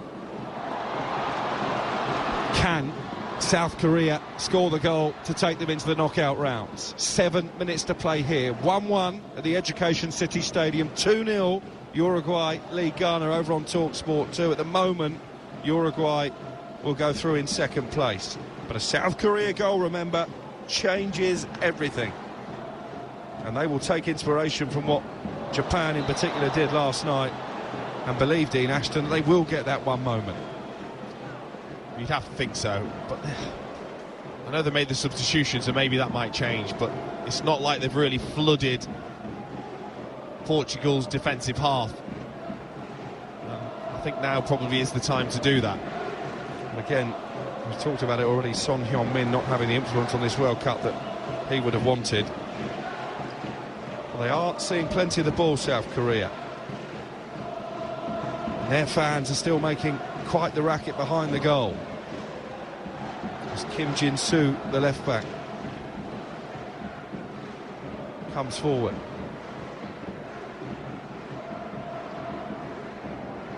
They've got 5 players in red shirt, South Korea, inside the Portugal half. I think we might even see a bit more of a direct approach, mightn't we? I think so. Following those changes. I think so. Actually, with Wang Hee-chan and Cho Gyu-sung up there, that is a physical presence. If they want to hit it early. Cleared away by Dalot, just inside his own box. Left-footed, swept out to the far side. It's almost 3 up there, actually. Hwang Hee-jo as well is... Yeah, and Son is in a more central position now, almost playing as a number 10. Kim Jin-soo is committed well forward on the left-hand side as well, so no shortage of options for South Korea, but only 6 minutes to go. Time running out here on TalkSport live from Qatar. It's chipped forward, looking to try and get Cho in behind. Overhit is collected by Costa, the goalkeeper. When they were chasing against Ghana, they had a real sort of identity of what they wanted to do, which was to get the fullbacks nice and high, try and get it wide. The midfielders support, pull it back, whip it in. They just seem to be going long at the moment. Here's Son though, 10 yards outside the box, can't get the ball out from under his studs to give himself a shooting opportunity. Try to play it forward out to the right and Cho. They're still coming forward here with Kim Moon Hwan, and his cross from the right hand side is blocked behind for a corner. João Cancelo takes a big intake of breath. These Portuguese players are having to work doubly hard to keep South Korea at bay. A goal conceded doesn't change much as far as Portugal are concerned. They will still top the group. It means the world for South Korea. Son with a corner from the right hand side, headed across the box, but it will be cleared away in the right back position here by Cancelo. Driven up towards the halfway line. Andre Silva heads it out to the left. 4 white shirts forward here for Portugal. The pass into Andre Silva was a poor one, couldn't hold it up. Goal kick for South Korea. Nice, the corner, it's flicked off the heels. Good spot. Flicked off the heels of the defender. And that, I mean, the counter-attack is on for Portugal if they were to move the ball a bit quicker, because plenty of the South Korean players, hands on their knees, feel like they're giving everything in this group stage. Can they find one more chance, or will they concede again? 5-3 to Korea on the corner count, 1-1 on the scoreline. Ball delivered in towards Pepe at the near post, got something on it, but cleared up to the halfway line by Wang Hee-chan, winning his 50th cap tonight. Started his Wolverhampton Wanderers career with a flurry of goals, hasn't scored for them since February, but he has looked lively since coming on, I think. Offered a bit more drive for South Korea as the ball is played upfield by Costa, the Portuguese goalkeeper.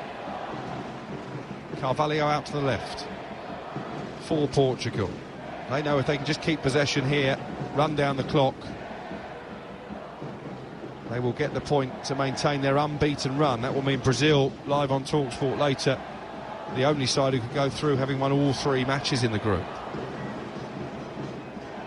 Echoing what we've said about a very competitive group stage. Bernardo Silva has been wrestled to the ground inside the centre circle. Portuguese free kick taken quickly and played out to the left. Only 3 minutes plus stoppage time to go. This game is going to finish quite a long time, isn't it, before the one on TalkSport 2 involving Uruguay and Ghana. So if South Korea were to score, we might have a situation where their players are left out onto the pitch waiting for that match to finish. We had that with Poland the other night, as they limped into the last 16. They'll play France at the weekend, on the same day that England take on Senegal, live on TalkSport. 2 minutes left here. Wang Hee-chan has been upended by Dalot, well inside the South Korean half. It's going to be a South Korea free kick. Well, they need to find a way to create chances, because at the moment they're just allowing Portugal, when they have the ball, to keep possession. That just can't be allowed now when you've only got minutes to spare. You have to try and press, and if you leave a gap at the back, so be it. Here's Cho, forward to Son, room to run into, on the edge of the penalty area, but he's quickly closed down by Carvalho. Oh, he's been poor, hasn't he? He's been really poor, Song Hyun-min. Too often he's tried to do it all himself. Been caught on the ball far too often. Carvalho out to the right-hand side, and Bernardo Silva slows the game down to a walking pace. They just want to keep possession here and take any last hope away from South Korea of the goal that at the moment would take them into the knockout rounds. Pepe inside the centre circle, not for the first time. A brilliant diagonal ball out to the left, which is brought down by Rafael Leao. He's into the penalty area, good sliding tackle, and the ball breaks back out on the left-hand side and is collected by João Cancelo. Yeah, Young-woo Young just coming across, he's filled in at centre-back now. Leao was a blistering burst of pace, by the way, to get away from the full-back. He's certainly got that in his locker, hasn't he? Carvalho, 10 yards outside the box, plays it out to the Portuguese right, and Dalot providing the assist for Ricardo Horta to rifle Portugal in front with only 5 minutes play, counted out by Cho Yu-min, who's now gone off injured, converting from a corner to make it 1-1. But we're into the final minute of the 90. Still no sign of that South Korea goal to change the complexion of this group. really had too many opportunities, Dean Ashton, to get it, as Portugal win a throw with Dalot well upfield on this right-hand side. Now they've shifted it over to the far left touchline. Cancelo into the area. Blazes a cross-cam shot into the stanchion behind the goal. It took a deflection. It will be another Portugal corner. It's all eyes now on the fourth official to see how many added minutes there will be at the end of the 90. I'm not sure how much physically they've got left, the South Koreans. They can't get out to the ball quick enough. They look incredibly fatigued. Well, they've got 6 more minutes, South Korea, to find the winning goal. They've got a corner to defend, and Portugal in no real hurry to get it into the area. In the end, they do try and find Pepe at the near post. He's almost headed it away from goal, and here comes Son, all on his own down the right-hand side. Nobody in a red shirt within 30 yards, but he immediately races towards the area. Son needs a bit of support now. He's got the support, and they may just have got the winner. Incredible at the end of the game. I think it was Hwang Hee-chan. He hasn't scored since February. He's scored now, all right, and he may justify South Korea into the last 16 of the World Cup. We had drama last night on TalkSport. We have drama tonight. South Korea 2, Portugal 1. Brilliant from Son, brilliant composure from Hwang, and what a moment for those South Korean supporters behind the goal. It's ridiculous.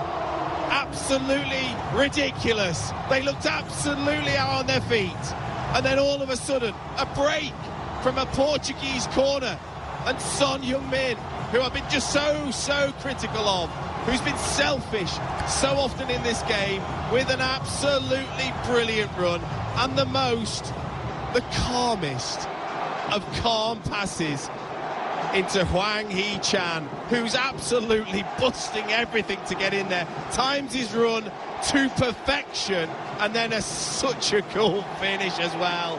Son with the pass, Hwang Hee-chan with the cool finish. Unbelievable. Let's get back to Nigel Adley. How's that goal gone down in the Ghana-Uruguay game? Well, very badly if you're a Uruguay fan. Luis Suarez had his head in his hands. He's now pulled his shirt up over his head. He's on the verge of tears on the bench. He's been replaced by Cavani. The Uruguayan fans can't believe it. They need a flurry of goals now, and their bench is in tears. It's still 2-0 over on TalkSport 2, but Uruguay know they're heading out. 4 minutes of added time to play. South Korea 2, Portugal 1. South Korean fans bouncing behind the goal away to our left. And they're going to make another change here. They're going to bring on another defender, Cho Yu-min, just to try and see out what looked an improbable victory. Uruguay are going to need to score again over on TalkSport 2. South Korea are moments away potentially from joining Japan as another Asian representative in the last 16 of the World Cup. And they'll probably play Brazil. Still time though for Uruguay over on TalkSport 2, all for Portugal to get back on level terms here. What noise now inside the Education City Stadium in Doha. The wall's gone up to suggest that maybe something's happened over on TalkSport 2. You get all kinds of false messages, don't you, at this stage? Pepe inside the centre circle. There are South Korean fans, Dean Ashton, around us in tears. Yeah, that table was updated to see South Korea qualifying. I'm sure they're not to know, though, that there's still plenty of time to go in that other game. Or can they hold on here? We're going to have the situation, aren't we, where this game is going to finish. The South Korean players will have to stay out on the pitch for what will feel like a lifetime while that Uruguay-Ghana game comes to an end. Only 2 minutes of stoppage time to play here. South Korea leading by 2-1. Hwang Hee-chan without a goal for 9 months. when the ball fell to him inside the penalty area. This World Cup is mad, isn't it? It's throwing up all sorts of stories. I'm just hammered. Son Heung-min said how awful he was. He was brilliant on that break. He had so much work to do, didn't he? So much work to do. He did. Hwang Hee-chan was booked, by the way, for taking his shirt off. But also, it's almost as if he waited and knew that everyone would come towards him, and then just waited as he sucked 3 or 4 defenders in, and then that pass to Hwang Hee-chan. Well, there's been a big chance over on TalkSport 2. Nigel Adderley. And it was for Edinson Cavani, a flying header at the near post, but a brilliant save by Lawrence Atizigi. Uruguay 2-up, they need 1 more to qualify. And we've got 1 minute left here. South Korea 2, Portugal 1. Portugal going through as group winners, no doubt about that. South Korea through in second place. And they're just trying to spoil this game now, aren't they, South Korea? And just run down the seconds to take us to full time. I would. 30 seconds to go here. We're going to be crossing to commentary of Ghana-Uruguay as soon as the final whistle blows. That match live on TalkSport 2. Remember, a Uruguayan goal and they will be through and South Korea will be out. And this is going to have echoes of that final day in the Premier League, when the Manchester United players had to wait for full time at the Etihad. They thought they won the title and Aguero scored in stoppage time. Oh, it's going to be awful for the South Korean players to have to wait. Luis Suarez in tears, I can see on my monitor, in that game over on TalkSport 2. Here comes Son again leading the charge, but he's in no mood to go to the penalty area. He takes it out wide. It's out for a throw as we move into the 7th added minute. Those Portugal coaches want full time. The subs are ready to race onto the pitch, as we saw in the Japan-Spain game last night. These are agonising moments because they're so close, South Korea, to something so special, but it can be snatched away in the blink of an eye. And that's why this World Cup is quickly becoming absolutely sensational. 8 added minutes in the game over on TalkSport 2. My word, Dean Ashton. How's this for drama? Full-time whistle blows. South Korea have won it, but are they going through? Let's get straight to TalkSport 2. Stoppage time. Uruguay need a goal. South Korea have done what they've had to do. They've won the game. They've got themselves in pole position in number 2 at the moment. They are going through to the knockout stages. This 8 minutes now for Uruguay is so key. Can they get forward and get that 3rd goal? Well, they've got 3 in the middle, waiting Cavani's cross, floats it into the far post, headed towards goal, should be headed away at the back. Welcome along to listeners on TalkSport. It's Ghana 0, Uruguay 2. 2 goals in the first half from Arskia to put Uruguay in control after Ayew missed the penalty. But now, on goals scored, Uruguay, as it stands, are going out. They need a 3rd goal. There's 8 minutes added on time. We've played one of those already. Mickey Gray, former England man, alongside us as Uruguay foot forward again. A goal will put them through. Headed back across goal, headed away. A good header away by Salisu. Both sides, Mickey Gray, desperate for goals. This is ridiculous. It's unbelievable. I mean, look how open it is. It's now Ghana on the attack. They're trying to get themselves back into this game. But there you go, there's chances. I think he's offside here, but it's just unbelievable. Uruguay, I just wonder whether they've taken the substitutions a little bit too early, because they knew at some point this might happen, Mark. Now, we've just seen that Suarez, Núñez off the field when you need a goal. Well, we said at 2-0 as Cavani breaks into the area. He's gone down. Referee waves it away. Now, there was a coming together. Cavani throws himself on the ground. We had one penalty given by VAR earlier. Uruguay appealed for a penalty earlier on. The referee didn't give it. VAR asked him to check his decision and he didn't give that either. That was at 2-0. What do you make of this one? Cavani goes down. Not for me. It's not for me, Mark. And again, you know, look, I would say that would be a really soft penalty. He's got himself in front of the player and then he's gone to ground, but is he playing for it? He's actually not made contact with the ball, Cavani. I think he's just tried to play cute, and that one for me wasn't a penalty.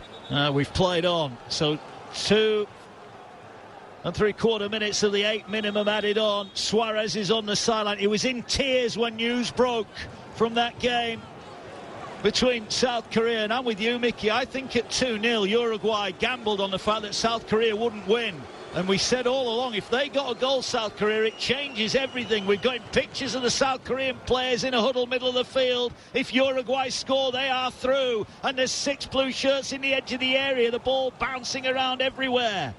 Canobio puts it into the area, and Ati Ziggy collects it, and he comes to the edge of his area now, and look, Ghana need 2 goals, which is highly improbable.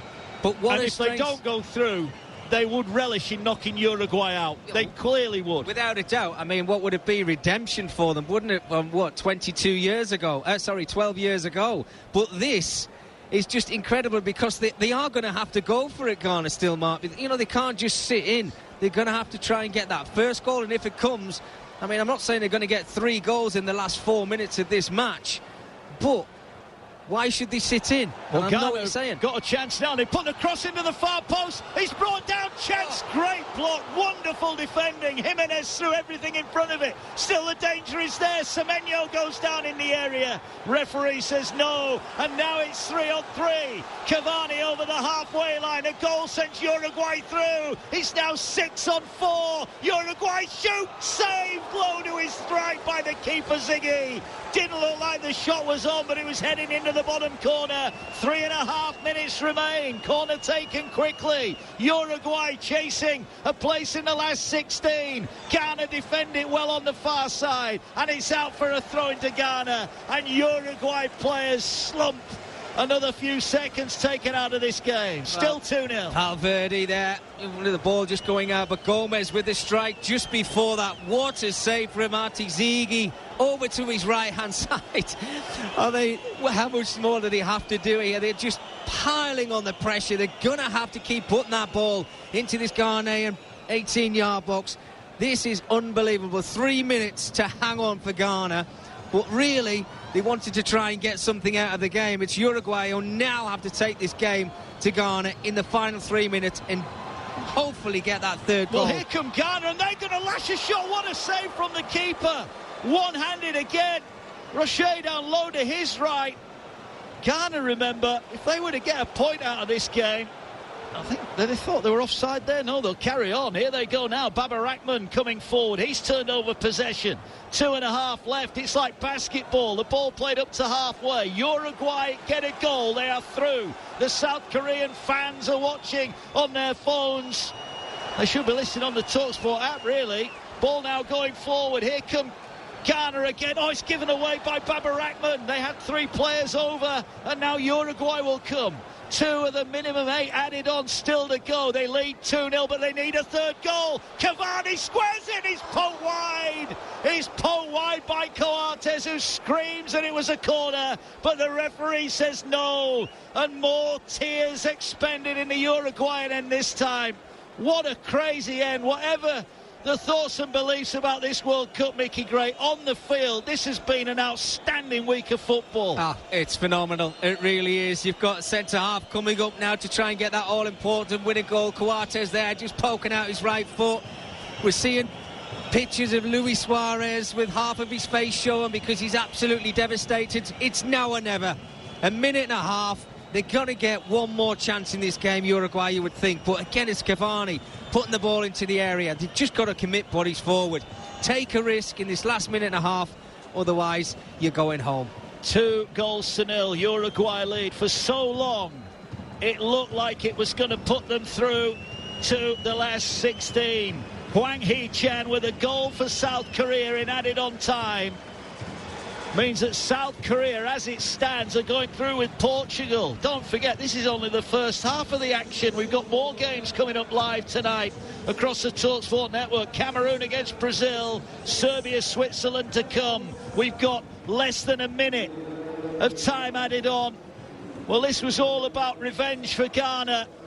They may be getting a modicum of revenge. It's not the full revenge they wanted in going through to the last 16 themselves, but they could be about to stop Uruguay going through. that after 2010 would be a small crumb of comfort. The ball's back to the goalkeeper. They've got about 15 seconds left, Uruguay. They're playing it through up towards halfway. Now they thump it long. The keeper's asked to come and get it. He will get it. Time now added on. He knocks it long and downfield. Referee will have a look at his watch. Uruguay need a goal and they've not got the ball. The South Korean fans are praying. They are praying that Ghana hold on here. Ghana are attacking. Maybe one consolation goal for them. They've got a corner. No, it's a goal kick, says the referee, and still we go on. Unbelievable. They've just got to get this ball forward. You can see the referee helping on. Flicked on, a good flick on as well. They were brought down. This is a free kick, 30 yards out. A free kick for Uruguay. In time added on and time added on. Gomez is brought down, and this is it. This is Uruguay's chance. Still the South Korean players and fans look on. Uruguay, what do they do here, Mickey Gray? Surely too far out for a shot, or is it? Mark, surely this can't happen again between these two nations. We're at the final minute. We're over the 8 minutes of added on time. I mean, this would be a magical moment if it does happen for Uruguay. They know exactly what they need. Suarez can't look. Valverde you'd fancy from this kind of range. We saw him crash the woodwork earlier on in the group games. It's going to be De La Cruz, I think, who's lined it up right-footed. Nicolas De La Cruz of River Plate. Maybe 26, 27 yards out. Everybody else walks away. This is the moment of De La Cruz. He has the shot and it's straight into the arms of the goalkeeper. And now we await the whistle. The celebration surely will be all South Korea's. They've achieved the impossible. And the careers of Luis Suarez and Edinson Cavani at international level may be over. Suarez had the last laugh when Ghana met Uruguay 12 years ago. But this time it's he who is in tears. The South Korean celebrations begin.